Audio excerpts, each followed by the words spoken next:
வரஹ்மத்துல்லாஹி வபரகாத்துஹு. இன்னல் ஹம்துலில்லாஹி நஹ்மதுஹு வ நஸ்தஈனுஹு வ நஸ்தக்ஃபிருஹு வ நு'மினு பிஹி வ நதவக்கலு அலைஹி வ நஊது பில்லாஹி மின் ஷுரூரி அன்ஃபுஸினா வ மின் ஸய்யிஆத்தி அஅமாலினா. மை யஹ்திஹில்லாஹு ஃபலா முضில்ல லஹு வ மை யுضلில்ஹு ஃபலா ஹாதிய லஹு வ அஷ்ஹது அன் லா இலாஹா இல்லல்லாஹு வஹ்தஹு லா ஷரீக லஹு வ அஷ்ஹது அன்ன முஹம்மதன் அப்துஹு வ ரசூலுஹு. அல்லாஹும்ம ஸல்லி அலா முஹம்மதின் வ அலா ஆலி முஹம்மதின் கமா ஸல்லைத அலா இப்ராஹீம வ அலா ஆலி இப்ராஹீம இன்னக ஹமீதும் மஜீத். அல்லாஹும்ம பாரிக் அலா முஹம்மதின் வ அலா ஆலி முஹம்மதின் கமா பாரக்த அலா இப்ராஹீம வ அலா ஆலி இப்ராஹீம இன்னக ஹமீதும் மஜீத். யா அய்யுஹன் நாஸ் இத்தகூ ரப்பக்கும் அல்லதீ خلقكم من نفس واحدة وخلق منها زوجها وبث منهما رجالا كثيرا ونساء واتقوا الله الذي تساءلون به والأرحام إن الله كان عليكم رقيبا. يا أيها الذين آمنوا اتقوا الله حق تقاته ولا تموتون إلا وأنتم مسلمون. ஏக இறைவனாகிய அல்லாஹ்வின் திருப்பெயரை போற்றியுள்ளார்கள். புகழ்ந்தவனாகும் எனது ஜும்மா உரையின் கீழ் வருகிறேன். வல்ல நாயனின் சாந்தியும் சமாதானமும் நம் உயிரும் மேலான நபிகள் நாயகம் ஸல்லல்லாஹு அலைஹி வஸல்லம் அவர்கள் மீதும் அவர்களை பின்பற்றி வாழ்ந்த உத்தம சத்திய சகாபாக்கள் மீதும் இந்த ஜும்மா என்கின்ற இந்த இறை வணக்கத்தை நிறைவேற்ற வேண்டும் என்கின்ற நோக்கத்தில் இங்கு வந்திருக்கும் நம் அனைவரும் மீது அந்த ஏகரைவனுடைய வற்றாத பெருங்கருணை என்றென்றும் உண்டாவதாக என்று பிரார்த்தித்தவனாக எனது உரையில் கீழ் வருகிறேன். அன்பிற்குரியவர்களே, இன்றைய தினம் மே 1 விடுமுறை தினம், தொழிலாளர்களுக்கான தினம் என்றெல்லாம் சொல்லப்பட்டு நாம் கேள்விப்பட்டிருப்போம். இந்த மே 1 என்று சொன்னால் ஏன் அது தொழிலாளர்கள் தினம் என்று குறிப்பிடப்படுகிறது? உலகில் எத்தனையோ விதமான நிகழ்வுக்கு ஒரு தேதியை குறிப்பிட்டு வைத்திருக்கிறார்கள். மதர்ஸ் டே, ஃபாதர்ஸ் டே, டீச்சர்ஸ் டே. ஆனால் தொழிலாளர்களுக்கு என்று, உழைக்கக்கூடிய உழைக்கும் வர்க்கம், உழைக்கும் மக்களுக்கு என்று ஒரு தேதியை ஏன் முடிவு செய்தார்கள் என்று பார்த்தால் 1886 அமெரிக்காவில் கடுமையாக உழைக்கக்கூடிய உழைக்கும் மக்களுக்கு அவர்களுக்கு என்று தனியாக ஒரு சில சட்டத்திட்டங்கள் வேண்டும் என்று போராடுகிறார்கள். உழைக்கக்கூடிய அந்த மக்கள் அனைவரும் போராடி கொண்டிருக்கிறார்கள். அது எப்படிப்பட்ட ஒரு போராட்டம் என்று சொன்னால், கிட்டத்தட்ட 12 to 16 மணி நேரங்கள் மிக கடுமையாக உழைக்க வேண்டும். யாரு? அவருக்கு கொடுக்கப்பட்ட வேலை என்ன? 12 to 16 மணி நேரம் உழைக்கணும். யோசிச்சு பாருங்க, எவ்வளவு தூரம் கஷ்டம். ஒரு மனிதனுடைய ஒரு நாள் என்பது 24 மணி நேரம். அதில் அந்த 8 மணி நேரம் 10 மணி நேரம் அவனுடைய இன்னபிற வேலைகள், தூக்கத்தை எல்லாம் கழித்தாலும் 14 மணி நேரம் தானே வரும். ஆனால் 16 மணி நேரம் வேலை செய்ய வேண்டும். 12 to 16 மணி நேரம். அப்ப இது எங்களுக்கு மிகப்பெரிய ஒரு சுமையாக இருக்கிறது என்று அவர்கள் எல்லாம் ஒன்று கூடி போராட்டம் நடத்துகிறார். அந்த போராட்டத்தை அரசாங்கத்தால் கட்டுப்படுத்த முடியல. அந்த சிகாகோ நகரத்தில் மிக பிரம்மாண்டமான ஒரு போராட்டம் நடைபெறுகிறது. அது தொடர்ந்து நடைபெற்றுக் கொண்டிருக்கிறது.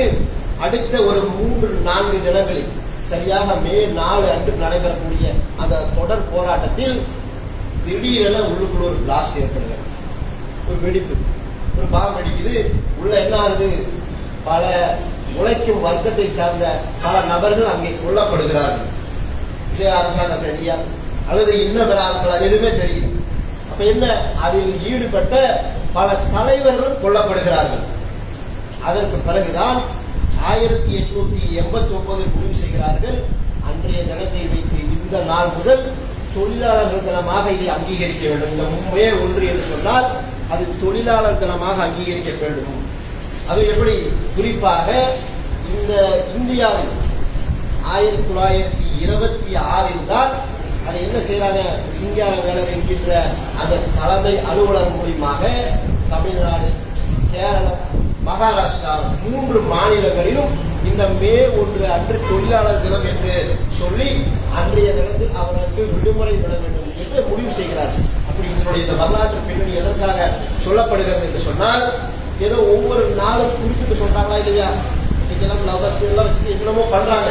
ஆனால் இந்த மே 1 இதனுடைய பின்னணி என்ன என்பதை நாம் எல்லாம் உணர வேண்டும். என்று சொன்னால் இன்றைக்கெல்லாம் நாம் கற்றுக்கொள்ளக்கூடிய அந்த கல்விகள் மிக மிக குறுகிடுச்சு. செல்போன் அந்த திரை அவ்வளவுதான், ஒரு அடிக்க வச்சிருக்கோம். அது வரையிலும் அதை பார்த்து கொண்டே இருப்பாங்க. என்ன வருது, எது வருது, என்டர்டெயின்மெண்டா அல்லது காமெடியா அல்லது வேற ஏதாவது சீரியஸா, அவ்வளவுதான். இப்படி போய்கொண்டிருக்கக்கூடிய ஒரு நிலையில் அப்போ தொழிலாளர்களுக்கு என்று ஒரு தினம் எவ்வாறு உருவானது என்கின்ற இந்த விஷயத்தை பார்க்கணும். இப்ப இந்த தொழிலாளர் தினத்தையும் இஸ்லாமிய மார்க்கத்தையும் வைத்து பார்க்கணும். அல்லாஹ் திருமறை குர்ஆனில் பல இடங்களில் பேசுகிறார். இந்த உலகத்தில் இஸ்லாமிய மார்க்கத்திற்காக உழைக்கக்கூடியவருக்கு மறுமையில் மிகப்பெரிய இருக்கிறது. அந்த மறு உலகில் உங்களுக்கு நன்றி செலுத்தப்படும் என்றெல்லாம் திருமறை குர்ஆனில் ஏராளமான வசனங்களை பார்க்கிறோம். இந்த ஜும்மாவை பற்றி அல்லாஹ் சொல்லுகிறார். இந்த ஜும்மா தினத்தை பற்றி பாங்கு சொல்லப்பட்டால் உடனே உங்களுடைய அத்துணை வேலைகளையும் விட்டுவிட்டு தொழுகைக்காக பள்ளிக்கு விரைந்து வாருங்கள். தொழுகை முடிக்கப்பட்டால் உடனே பூமியில் அல்லாஹ்வுடைய அருளை தேடுங்கள் என்று அல்லாஹ் சொல்றார். அல்லாஹ்வுடைய அருள் என்று சொன்னால் நம்மளுடைய தொழில், நம்மளுடைய பொருளாதாரம், நம்மளுடைய வேலை வாய்ப்பு அத்தனையும் உடனே போய் தேடுங்கள் என்று அல்லாஹ் சொல்றான். அல்லாஹ் நினைக்கவா முடியுதா, உடனே போயிரு, போய் சாப்பிட்டு தூங்கிறாத. அதுல ஏராளமான அர்த்தங்கள் புதைந்திருக்கிறது. யோசிச்சு பாருங்க, இந்த திருமறை குர்ஆன் வசனம் ஏராளமான அர்த்தங்களை சொல்லுகிறது. அப்போ இன்றைக்கு இந்த உழைப்பு சம்பந்தமாக இஸ்லாமிய மார்க்கம் நிறைய செய்திகளை சொல்லுகிறது. நபிகள் நாயகம் ஸல்லல்லாஹு அலைஹி வஸல்லம் சொல்லுகிறார்கள், உங்களுடைய கையால் உழைத்து உண்ணக்கூடிய அந்த உணவை போன்று வேறு சிறந்த உணவே இல்லை என்று சொல்லுகிறார்கள். நம்ம உழைச்சு சாப்பிடறோமா இல்லையா, இந்த உணவை போன்று வேறு சிறந்த உணவு என்று சொல்ல எதுவுமே இல்லை என்று சொல்லுகிறார்கள். அதே நேரத்தில் தாவூது நபி அவர்களை ரசூலுல்லாஹ் மென்ஷன் பண்றாங்க. தாவூது நபி அவர்கள் தமது கைகளால் உழைத்து உண்ணக்கூடியவர்களாக இருந்தார்கள் என்று ரசூலுல்லாஹ் சொல்றாங்க. ஒரு பக்கம் உங்க கையில உழைச்சு சாப்பிடறதா சிறந்ததுன்றாங்க. இன்னொன்னு, தாவூது நபி அவர்கள் தனது கைகளால் உழைத்துத்தான் சாப்பிட்டார்கள். பல நபிமார்களுடைய அந்த பட்டியலை எடுத்து பார்த்தால் எல்லாருமே தொழில் செய்திருக்கிறார்கள், எல்லாருமே உழைத்து உண்ணக்கூடியவர்களாக இருந்திருக்கிறார்கள். ஆனா இன்றைக்கு எல்லாம் ஒரு மனநிலை எப்படி வந்துருச்சு, பல நபர்களை பாருங்க, படிக்கக்கூடிய இளைஞர்களை பாருங்க, வேலை தேடக்கூடிய இளைஞர்களை பாருங்க, எப்படி இருக்கணும்னு நினைக்கிறான். ரொம்பவும் நாகரிகமா, ரொம்பவும் கஷ்டம் இல்லாம ஒரு நோட்டோட சும்மா போயிட்டு வந்துட முடியுமா? எதுவுமே வேண்டாம், அதை கேட்டு அது இது அந்த ஹோட்டல்ல இங்கே சாப்பிட்டுக்கலாம், இப்படி போய்க்கலாம். ஆனா எதுவுமே இருக்கக்கூடாது. சீட்ல போய் உட்காரணும், ஏதாவது ஒன்று நோட் பண்ணணும், ஏதாவது ஒன்று ஐஆர் ஆபீஸ் சொல்றதை கேட்கணும், உடனே வந்துடும். மாசம் எப்படி ஒரு லட்சம் உட்காரணும். இப்படி நினைக்கக்கூடிய அந்த வேலை என்று சொன்னால் என்னன்னே இல்லை, உழைக்க வேண்டும் என்கின்ற அந்த நிலையே இல்லை. பார்க்கிற உலகத்தில் இந்த உழைக்கணும்னு சொன்னோம்னா நாம் என்ன நினைக்கிறோம், நமக்கே ஒரு காம்பெக்ஸ் பார்த்துருக்கீங்களா? சாதாரணமாக குப்பை கொண்டக்கூடிய ஒருத்தர், சாக்கடை வாரக்கூடிய ஒருத்தர், நாம போய் ஒரு ஃபங்க்ஷனுக்காக ரெடியாகி பயங்கரமா டாப்பா நிற்கிறோம், ஒருத்தர் வாரிட்டு இருக்கிறார், நம்மளுடைய பார்வை எப்படி இப்படிதான் நினைக்கிறோம் பொதுவாகவே. ஆனால் உலகத்தில் உழைப்பு இந்த வேலை என்று சொன்னால் எதிலுமே ஏற்றத்தாழ்வே பார்க்கக்கூடாது. நம்ம நினைக்கிறோம் எப்படி, ஆனால் சிந்தித்து பாருங்க. பல நபர்களை பற்றி சமூக வலைதளங்களில் வருகிறது. துப்புரவு பணியாளர்கள் அவர்கள் ஒவ்வொரு வீடுகளாக சேகரிக்கக்கூடிய அந்த குப்பைகளை கொண்டு போய் கொட்டும் போது அதில் ஒரு சில தங்க நகைகள் கண்டெடுக்கப்பட்டு உரியவர்கள் கொண்டு போய் ஒப்படைத்தார்கள். யோசிச்சு பாருங்க, நாமளாக தான் ஒப்படைத்தோமா? அப்ப அந்த மனதை பாருங்க. அல்லாஹ் என்ன சொல்றான், நபிகள் நாயகம் ஸல்லல்லாஹு அலைஹி வஸல்லம் சொன்னார்கள், அல்லாஹ் உங்களுடைய தோற்றத்தை பார்க்கறதுக்கு அழகா இருக்கிறார், அப்படி ரமீந்த கதாநாயகமா இருக்கிறார், உடல் கட்டுடலோடு இருக்கிறார், இப்படி எல்லாம் அல்லாஹ் பார்க்கிறார். மாறாக உள்ளத்தையும் உள்ளத்தில் இருப்பதையும் தான் அல்லாஹ் பார்க்கிறான் என்று ரசூலுல்லாஹ் சொல்றாங்க. யோசிச்சு பாருங்க. அப்போ நாம நினைக்கிறோம், இப்படி நினைக்கிறோம், ஆனால் அவர் எப்படி இருக்கிறார்கள், அவருடைய உள்ள எப்படி தூய்மையா இருக்குது. ஆனால் நமக்கு கிடைச்சிருக்குது தங்கம், அதை நாமளே வச்சுக்கலாமே, நம்ம தான் வறுமையில் இருக்கிறோம், சிரமத்துக்கு நினைக்கல. பல நபர்கள் கொடுத்ததுடைய அந்த செய்திகளை பார்க்கணும், யோசிப்பார். அப்ப அவருடைய மனநிலை எப்படி இருக்குது? எந்த தொழில் செய்தாலும் அதில் நேர்மையாக இருக்க வேண்டும், உண்மையாக இருக்க வேண்டும். நம்ம நினைக்கிறோம் இந்த தொழில் தானே, இதெல்லாம் உண்மையாக வேலைக்கான, இந்த உலகம் பெருசு பெருசா பார்க்கணும், பிரம்மாண்டமா அப்படி எக்ஸ்போர்ட் பயங்கரமா போகணும் அப்படிதான் நினைக்கிறோம். தவறு கிடையாது, முயற்சிக்கலாம். ஆனால் இருக்கக்கூடிய எந்த தொழிலையும் கேவலமா எண்ணிடலாம். நீங்கெல்லாம் வெள்ளிக்கிழமை அதிகமாக புறப்படக்கூடிய நேரத்தில் காலையில் என்ன ஆகும்? டக்குன்னு நாம முடிவு செஞ்சிருக்கிறோம், அந்த சட்டை இருக்குமா இல்லையா, அயரன் பண்ணிக்கணும். வீட்டில் சட்டம் போடுவோம், மனைவி சட்டம் போடுவோம், அல்லது நம்மளுடைய தாயார் அல்லது நம்மளுடைய பெற்றோர் யாராவது தயார் செய்து வைக்கிறோமா, ஏன் செய்யல, என்ன காரணம், பயங்கரமா சொல்லுவோம். இதனுடைய அந்த உழைப்புக்கு பின்னாடி போயிட்டாரு. ஒரு சிலர்லாம் என்ன சார் பேச மாட்டானா, ஏன் இப்படிலாம் சர்வசாதாரணமாக பேசுவோம். நம்மளுடைய அந்த பழக்க வழக்கங்கள் தான் நம்மளுடைய குழந்தைகள், நம்மளுடைய குடும்பங்கள் பின்பற்றுகிறார்கள் என்பது நிறைய பேருக்கு தெரியல. ஆனா என்ன, எல்லாருமே தொழில் செய்கிறார்கள், அதற்குண்டான ஒரு மரியாதை கொடுக்கணுமா இல்லையா? சர்வசாதாரண காய்கறிக்கார வட்டானா, பால்கார வட்டானா, இப்படி சாதாரணமா பேசுவோம். ஆனா அவருடைய வயது என்ன, நம்மளுடைய இதெல்லாம் நம்ம யோசிக்க மாட்டோம். அவரு என்ன தொழில் செய்யறாரு, எவ்வளவு தூரம் கஷ்டப்படுறாரு. காலையில 6 மணிக்கு நம்ம வீட்டுக்கு கொண்டு வந்து கொடுக்கக்கூடிய அந்த பாலை அவர் எத்தனை மணிக்கு தயார் செய்வார், எத்தனை மணிக்கு கறந்துருப்பாரு. ஒரு சிலர் எல்லாம் விசாரிக்கும் போது நாங்க 2 மணிக்கே எதிர்ச்சிருவோம், 3 மணிக்கே எதிர்த்து யோசிப்பாரு. அப்ப அந்த உழைப்பை யோசிப்பாரு, 2 மணிக்கு நாம என்ன செஞ்சுட்டு இருப்போம். அப்ப அந்த உழைப்பை பார்க்கணுமா இல்லையா? ஆனா நம்ம நினைக்கிறோம் இந்த தொழில் அந்த தொழில் இதுதான் பெஸ்ட், இதுதான் நினைக்கிறோம். சமீபத்தில் ஒரு பெண்மணி ஒருவர் தன்னுடைய ஆடைகளை தேய்ப்பதற்காக ஐரன் மாஸ்டர்கிட்ட போறாங்க. உதவி போட்டு அவங்கள்ட்ட விசாரிக்கிறாங்க, ஒரு நாளைக்கு எவ்வளவு ட்ரெஸ் தைப்பீங்க, என்ன ஏது என்று விசாரித்தால் அவர் சொல்றாரு, காலையில் ஒரு 6 மணிலிருந்து நைட்டு ஒரு 9 மணி வரை வந்து நான் வேலை செய்வேன். கிட்டத்தட்ட ஒரு பேண்ட்டுக்கு வந்து 10 ரூபா, சட்டைக்கு 9 ரூபா வாங்குறேன். கணக்கு போட்டு பார்த்தா கிட்டத்தட்ட ஒரு நாளில் 1800 ரூபா சம்திங் வாங்குறாரு. அப்படி ஒரு மாதத்துக்கு கணக்கு போட்டா 46,600 ரூபாய் சம்பாதிக்கிறார். நாம் நினைச்சு பாருங்க. நாம் நினைக்கிறோம் சாதாரணமா பேசுற மாதிரி சட்டம் தைச்சு தர மாட்டாங்க அப்படி பேசுறோம் நம்ம. ஆனால் யோசிச்சு பாருங்க, அந்த உழைப்பு நாம் நினைக்கிறோம் இது ஒரு கேவலமான தொழில், இது சிறந்தது, இது உயர்ந்தது. அதெல்லாம் இந்த உலகத்தில் எல்லா தொழிலும் கைகளால் உழைத்து உண்ணக்கூடியது. அடுத்த போய் பிச்சை எடுக்கல, நாம் திருடல. அதை தவிர நாம் செய்யக்கூடிய அத்துணை தொழில்களும் சிறந்தது என்பது மூலம் நம்ம மனசுல பதியணும். நம்ம குழந்தைகளுக்கு அதை சொல்லிக் கொடுக்கணும். அதனாலதான் ரசூலுல்லாஹ் சொல்றாங்க, உமது கரங்களால் நீங்கள் உழைத்து உண்ணக்கூடிய உணவை விட சிறந்தது இல்லை. காசு 10 ரூபா சம்பாதிக்கிறியா, அந்த 10 ரூபா போய் ஒரு 2 இட்லி சாப்பிட்றியா, அதுதான் நான் சிறந்தது என்று சொல்கிறாரு. யோசிச்சு பாருங்க எவ்வளவு தூரம். அதே நேரத்தில் அல்லாஹ் திருமறை குர்ஆன் சொல்லுகிறார், தாவூது நபி அவர்களை பற்றி ரசூலுல்லாஹ் சொன்னாங்களா இல்லையா? தாவூது நபி அவர் கரத்தால் உழைத்து உண்ணக்கூடியவர்களாக இருந்தார்கள். அப்ப அந்த தாவூது நபி அவர்கள் என்ன செஞ்சிருக்கிறாங்க, அல்லாஹ் அவருக்கு ஒரு அறிவை வழங்கியிருக்காங்க. எப்படி இரும்பை அப்படி மிருதுவாக்கக்கூடிய பார்த்துக்கிறோமா இல்லையா? இரும்பு அப்படி காய்ச்சனா தண்ணி மாதிரி ஓடும். அதை எடுத்து போருக்கு தேவையான கவச உடைகளை அவர்கள் தயார் செய்வார்கள். அல்லாஹ் குர்ஆன்ல சொல்றான், அதாவது அந்த போர் கவசங்களை நீ தயார் செய், அதற்கு வரக்கூடிய அந்த வளையங்களை அழகான வடிவத்தில் கொண்டு வா என்றெல்லாம் அல்லாஹ் திருமறை குர்ஆன்ல போய் படிச்சு பாருங்க. அந்த தாவூது நபியை பற்றியும் அவர் என்ன ஒரு நாட்டினுடைய அரசராக இருக்கிறார், அதே நேரத்தில் அந்த சமுதாயத்துக்கு இறை தூதராக இருக்கிறார். ஆனால் அவர் என்ன செஞ்சாரு, கவச உடைகளை செய்து விற்கக்கூடியது வரக்கூடிய பொருளாதாரத்தில் உண்ணக்கூடியவர்களாக இருந்தார். யோசிச்சு பாருங்க. அந்த உழைப்பு என்பதை இஸ்லாம் எவ்வளவு தூரம் உயர்த்தி சொல்லுதுன்னு பாருங்க. அதனாலதான் ரசூலுல்லாஹ் சொல்றாங்க, நீங்கள் கீழ் இருக்கக்கூடிய கை இருக்குதா இல்லையா, இதை விட மேல் இருக்கக்கூடிய கை சிறந்தது என்று ரசூலுல்லாஹ் சொல்றாங்க. என்ன காரணம்? கீழ் இருக்கிறதுனா யாசகம் கேட்பது, பிச்சை கேட்கறமா சொல்றோமோ இல்லையா அது. ஆனால் மேல் இருக்கக்கூடிய கைதான் சிறந்தது. அப்ப உழைத்து பொருளாதாரத்தை அதன் மூலியமா தான தர்மம் செய்யுங்க, இந்த கைதான் சிறந்தது என்று ரசூலுல்லாஹ் சொன்னார்.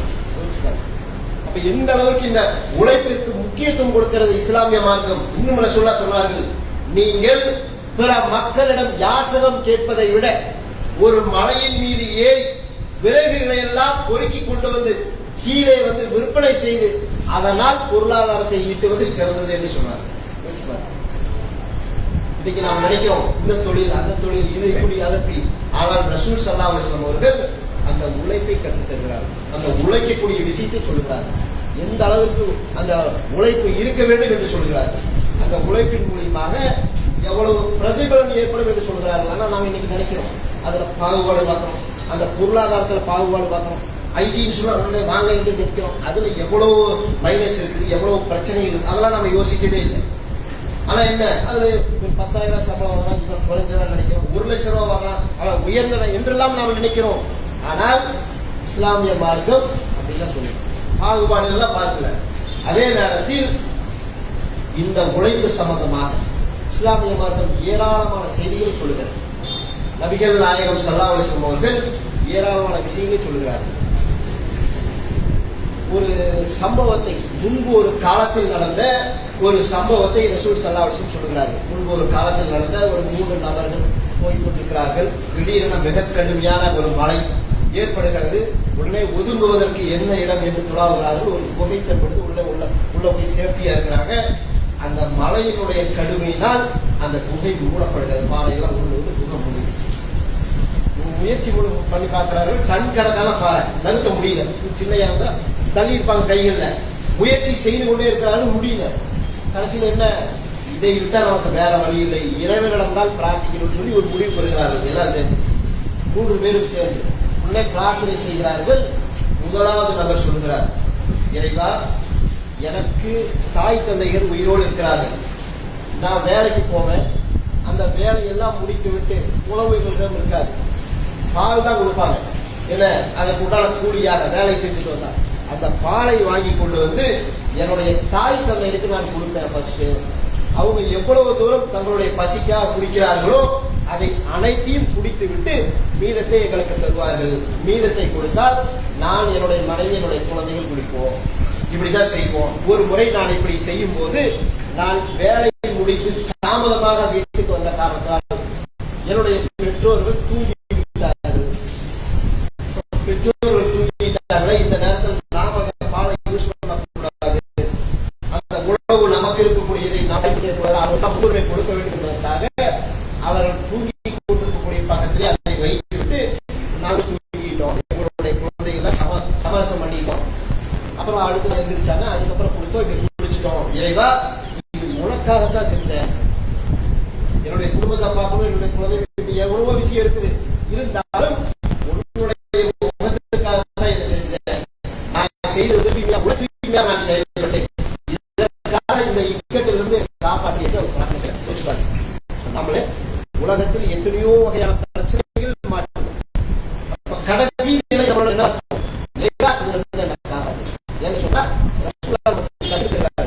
இந்த வெயில் காலம் பைக்கில் உங்களுக்கு தெரியுது, காரணம் வரும், ஏசி ஒன்றும் தெரியறதில்லை. நடந்து போகக்கூடிய நிலைப்பாரு, யோசிச்சுப்பாரு. நடந்து அதுக்கு சைக்கிள் இல்லை, யோசிச்சுப்பாரு எவ்வளவு கஷ்டமா இருக்கும். அந்த நடந்தே போகும். அந்த நேரத்தில் அந்த செருப்பு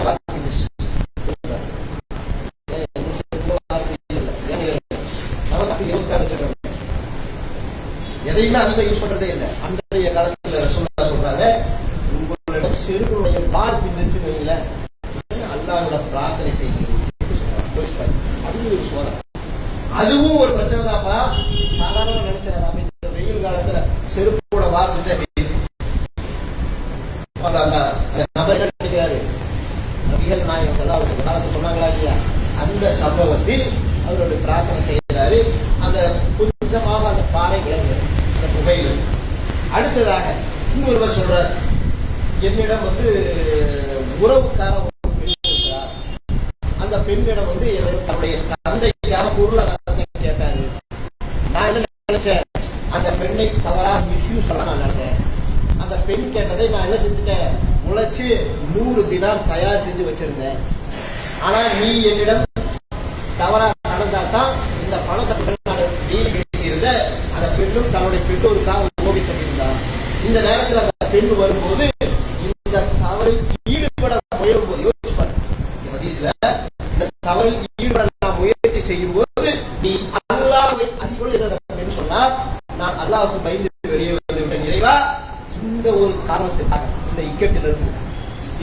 நோயிலிருந்து எங்களை நீ காப்பாற்று என்று அவர் பிரார்த்தனை செய்தார். இன்னும் கொஞ்சம் விளக்கம். அந்த நேரத்தில் உள்ள வெளியில் போக முடியாது. கொஞ்சம் 2 நபர்கள் கேட்ட பிரார்த்தனை கொஞ்சம் கொஞ்சமா விளங்கி இருக்கு. 3வது ஒரு நபர் பிரார்த்தனை செய்யறார். இறைவா, நான் கூலிக்கு ஒரு ஆளை வச்சேன். அவர் என்ன செஞ்சாரு? அந்த கூலி வேலை செய்ய முடியாத ஆளுக்கு நான் கொஞ்சம் தானியங்களை கொடுத்தேன். நீ கூலி வேலை கொடுத்து நீ தானியத்தை நான் காசு அதற்கு பல தானியத்தை கூட அந்த காலகட்டம் செய்கிற அந்த தானியத்தை அந்த சம்பளத்தை அந்த ஊதியத்தை பணத்தை வாங்காம போயிட்டாரு. இவர் என்ன செய்யறாரு? அந்த தானியத்தை வைத்து மறுபடியும் பயிர் செய்கிறார். அந்த அமோகமாக பயிர்களை விளைச்சல் மூலியமாக காசு உடனே மாடுகளை வாங்கி மாடு பண்ண வைக்கிறார். ஒரு பெரிய அளவு உருவாங்க. பெரிய அளவு உருவாக்குறது கொஞ்சம் நாள் கழித்து ஒரு வேலை செஞ்சேன், ஊதியத்தை நாம போயிட்டேன். என்ன சொல்றாரு? இன்னைக்கும் நீ வேலை செஞ்ச நாம சொல்லுமா இல்லையா? 10-20 நாளைக்கு முன்னாடி ஒரு ஷிஃப்ட் செஞ்சேன். அதை பார்த்துட்டு நீ வந்து சும்மா பழகன சாதாரணமா நம்ம பேசுவோம். அது ரூபாயாக இருந்தாலும் 10 ரூபாயாக இருந்தாலும் அவருடைய உழைப்பு நம்மளுடைய அலுவலகத்தில் நம்மளுடைய கம்பெனியில் நமக்காக செய்யறாங்க முக்கியத்துவம் கொடுக்கும். ஏன்னா இது மறுபடியும் விசாரிக்கணும். என்ன செய்யறாங்க அந்த மனிதர்? அப்படி அந்த ஊதியத்தை வாங்க முடியல. அந்த ஊதியம் தான் இது. என்ன சொல்றாரு? மிகப்பெரிய ஒரு மாட்டு பண்ணை இருக்கு.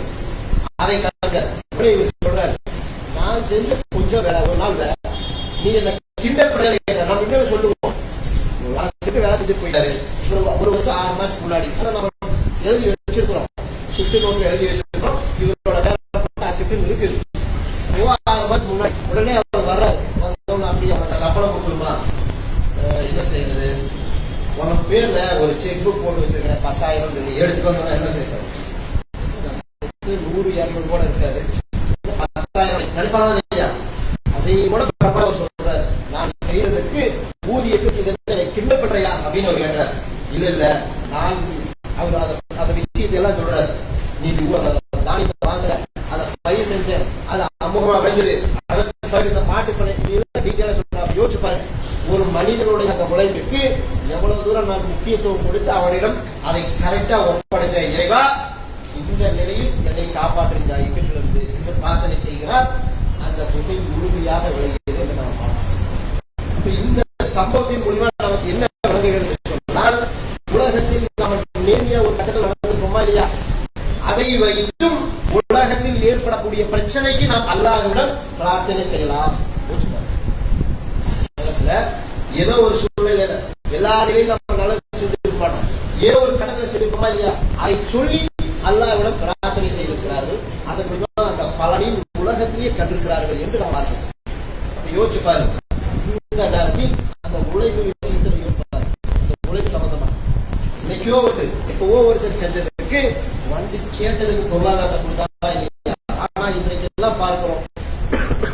நீங்க நான் எல்லாம் என்ன செய்யறோம்? ரசூலுல்லாஹ் சொல்வது என்ன? இந்த உழைப்பாளர்கள் இதெல்லாம் பேசணுமா இல்லையா? உன்னிடம் உழைக்கக்கூடிய அந்த வேலையாட்களுடைய அந்த வேர்வை உழுவது காயறதுக்குள் அவருக்கு உண்டான ஊதியத்தை கொடுத்து விடுங்கள் ரசூலுல்லாஹ் சொல்றாங்க. நம்ம வார சம்பளமா போச்சு, டெய்லினா அப்படி கொடுக்கலாம். வார சம்பளம்னா வாரம் கொடுக்கணும். ஆனா என்ன செய்வோம்? இது ஏடிஎம் எடுத்து வர, நாளைக்கு வாங்கிக்க, அக்கௌண்ட்ல வரல, 4 நாள் பார்ப்போம். பல நபர்கள் பல கம்பெனியை வெறுத்து ஓடுவது என்ன காரணம்? இந்த பொருளாதார விஷயம் சரியா இருக்காது. என்ன செய்யணும்? சரியா பொருளாதாரத்தை கொடுக்க மாட்டோம். இன்னைக்கு வா, நாளைக்கு தான், 3000 சம்பளம் வேலை செஞ்சிருக்கிறேன், 1500 இப்போ வாங்கிக்க, அடுத்த வாரம் 1000 எல்லாம் பேசுவோம். ஆனா உனக்கு 1008 பிரச்சனைகள் இருக்கலாம்.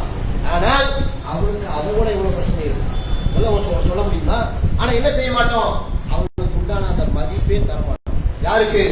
உழைக்கக்கூடிய அந்த மக்கள். அதனாலதான் ரசூலுல்லாஹ் சொல்றாங்க, அந்த வேலை உழைப்புக்கு உண்டான ஊதியத்தை கொடுத்துரு ரசூலுல்லாஹ் சொல்றாங்க.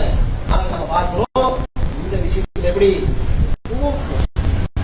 பல இடங்கள்ல பார்த்தால் விசாரித்தால் அவர் சொல்வதற்கு இப்படியா இருக்கிறார். மனுஷன் இவ்வளவு தூரம் ஒரு கருணை உடையவனா இருக்கிறானே, சம்பளத்தை கூட ஒழுக்கமா தராத கம்பெனியா என்றுதான் நாம் நினைக்கிறோம்.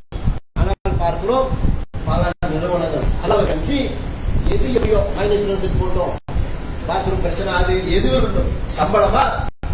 9 மணியா இரவு சரியாக எண்ணிக்கையை பல கம்பெனில அந்த சம்பளம் கம்மியாக ஆனா சரியா அந்த நேரத்தில் கொடுத்துருவாங்க என்று கம்பெனிக்கு போகக்கூடிய நபர்கள் இருக்கிறாங்க. உங்களுடைய சொந்த அண்ணன் தம்பி திருப்பூர் இருக்கக்கூடிய அத்தனை நபர்களும் விசாரிப்பார். அப்ப என்ன, அந்த ஊதியத்தை அந்த நேரத்தில் சரியா கொடுக்கணும் என்று மார்க்கம் சொல்லுகிறது. ஆனா இன்னைக்கெல்லாம் அப்படி கொடுக்கக்கூடியவில்லை. அதுல மோசம். அதுல அதே நேரத்தில் அவர்களை வேலை வாங்குவதில் மிக கடுமையா அவர்களை போட்டு நச்சரிச்சு அவர்களை போட்டு சிரமத்துக்கு மேல சிரமத்தை எல்லாம் கொடுக்கக்கூடியதை பாருங்க. இப்படி எல்லாம் செய்வதற்கு மார்க்கத்தில் என்ன வறுமையில மாற்றம். இந்த உலகத்தில் நாம் என்ன வேணாலும் செய்யலாம்.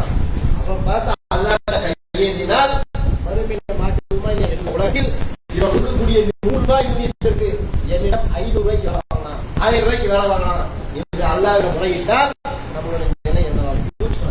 அப்ப வறுமைக்கு அல்லாஹ்வுக்கு பயந்தால் இந்த உலகத்தில் பொருளாதார விஷயத்தில் இந்த வேலை விஷயத்தில் எப்படி இருப்போம்?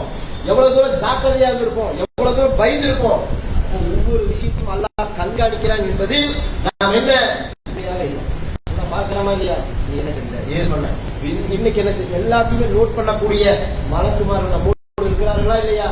அப்போ உழைப்பாளர்களுக்கு அந்த உழைப்பை சரியான முறையில் கொடுக்க வேண்டும். பார்ப்போம் பல நபர்கள் அதுலேயும் மோசம். ஒரு சிலர் என்ன தூக்கி போடுறது, எடுக்கிறது, உதாசீனப்படுத்துறது, போன் எடுக்கிறதுல போனை கட் பண்றது, அவனை உதாசத்துக்கு எல்லாம் நிறைய பிரச்சனைகள் நிறைய கம்பெனிகள் நிறைய அலுவலகங்கள் இங்க இருக்குது. அப்ப அதெல்லாம் நாம் சரியா நடந்தாதான் என்ன நடக்கும்? அல்லாஹ்வுடைய அருள் நமக்கு நாம் என்ன செய்யறோம் அதெல்லாம் இல்லை. பொதுவா என்ன, அந்த ஊழியருக்கான அந்த ஊதியங்களை கொடுப்பது, அவர்களை சரியான முறையில் நடத்துவது, சரியான நேரத்திற்கு அவர்களை வேலை வாங்குவது, அதெல்லாம் இல்லை. அதனாலதான் பல பிரச்சனைகள் உருவாகுது. அப்ப என்ன, இஸ்லாமிய மார்க்கம் சொன்ன அடிப்படையில் நாம் அவர்களுக்கு உண்டான அந்த பொருளாதாரங்களை வழங்க வேண்டும். அதில் நாம் சரியாக அக்கறை காட்ட வேண்டும் என்று குறிப்பிடு என்னுடைய முதல் உரை.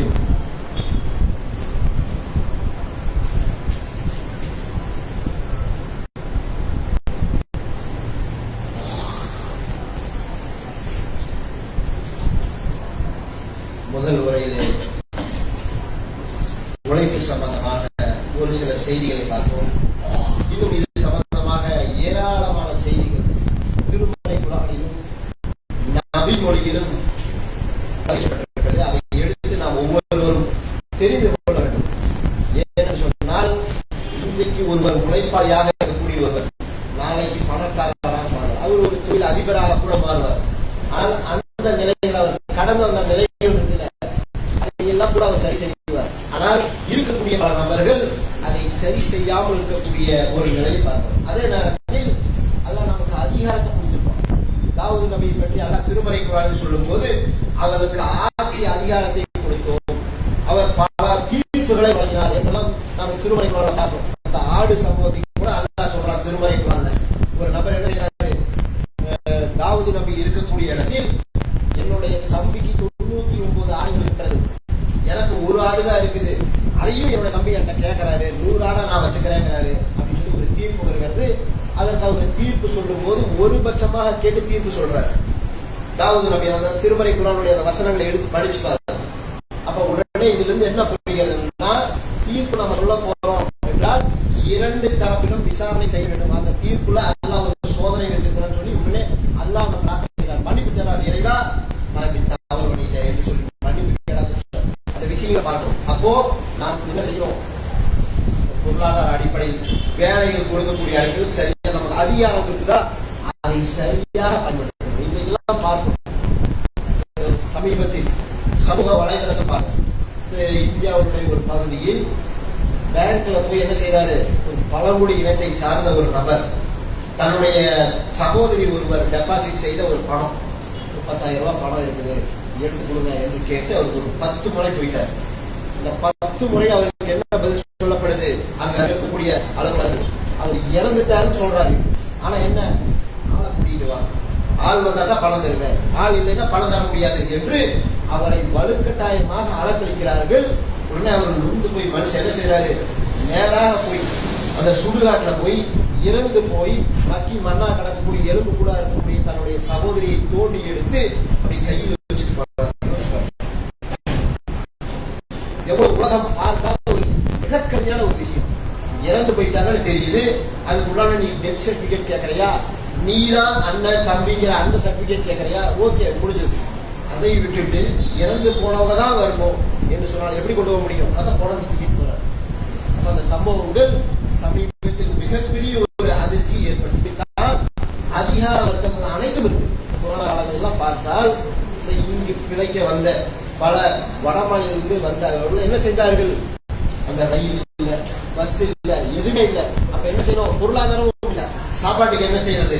நம்ம ஊருக்கே போய் பிழைக்கலாம் என்று சொல்லி ரயில்வே தண்டவாளங்கள் எல்லாம் நடந்தார்கள்.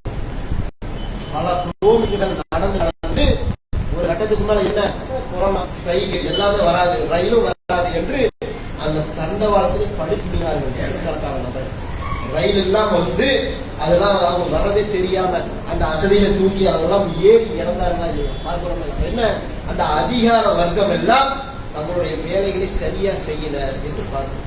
இதெல்லாம் எவ்வளவு பெரிய பாவமாக வரும். அல்ல மறுமையில கேட்பானா இல்லையா, உனக்கு மோனே என்கின்ற அந்தஸ்தை கொடுத்தேன், இந்த கம்பெனியை கொடுத்தேன், இந்த நிறுவனத்தை கொடுத்தேன், இந்த அலுவலகத்தை கொடுத்தேன், ஆனா நீ என்ன செஞ்ச? அல்ல கேட்பானா இல்லையா? வருமா இல்லையா? ஒவ்வொன்றும் வருமா இல்லையா? அப்ப இப்படி எல்லாம் அலுவலகங்களுடைய அந்த லட்சணங்கள் இருக்கிறது என்பதை நாம் பார்க்கிறோம். அப்ப அந்த அளவிற்கு மோசமாக செயல்படக்கூடிய நிலை இருக்கிறது. இதற்கெல்லாம் மறுமையில பதில் சொல்லியா? இப்படி ஒரு மனித ஒரு அப்பாவியாக இருக்கக்கூடியவர்கள் எல்லாம் எவ்வளவு தூரம் சிரமப்படுத்தலாம் பாருங்க. அந்த பேங்க் ஊழியர்கள் உங்களால என்ன முடியுதோ அதை செய்யுங்க. வராங்களா? ஒரு பொதுமக்கள் வந்து ஐடியா கேட்கறாங்களா? ஒரு செலான் குள்ள முடிஞ்ச செய்ய. ஆனால் பார்க்கிறோம் அவர் போட்டு அவ்வளவு தூரம் மரங்களுக்கு அதனால் பிணத்தையெல்லாம் தோண்டி எடுக்கக்கூடிய அளவு நிலைமை எங்கேயாவது நடந்திருக்கணும். சைக்கிள் எல்லாம் அடக்கம் செய்வதற்கு ஆம்புலன்ஸ் இல்லாம தோளில் சுமந்த செய்தி எல்லாம் பார்த்துக்கிறோம். அப்ப எந்த அளவுக்கு பாருங்க அந்த நிர்வாக சீர்கேடு என்பது உலகம் முழுவதுமே இருக்கு. அப்ப அப்படிப்பட்ட நிலையில் இருந்தால் நாம் ஒவ்வொன்றுக்கும் பதில் சொல்ல வேண்டும் என்று கூறிக்கொண்டு இந்த உழைப்பாளர் இந்த தினத்தில் நாம் உழைக்கக்கூடிய வர்க்கத்திற்கு அவர்களுக்கு என்று நாம் பொருளாதாரங்களை, அவர்களுக்கு என்று அந்த அதற்குண்டான நேரங்களை, சுதந்திரங்களை இப்படி அனைத்தையும் கொடுத்து மறுமையில்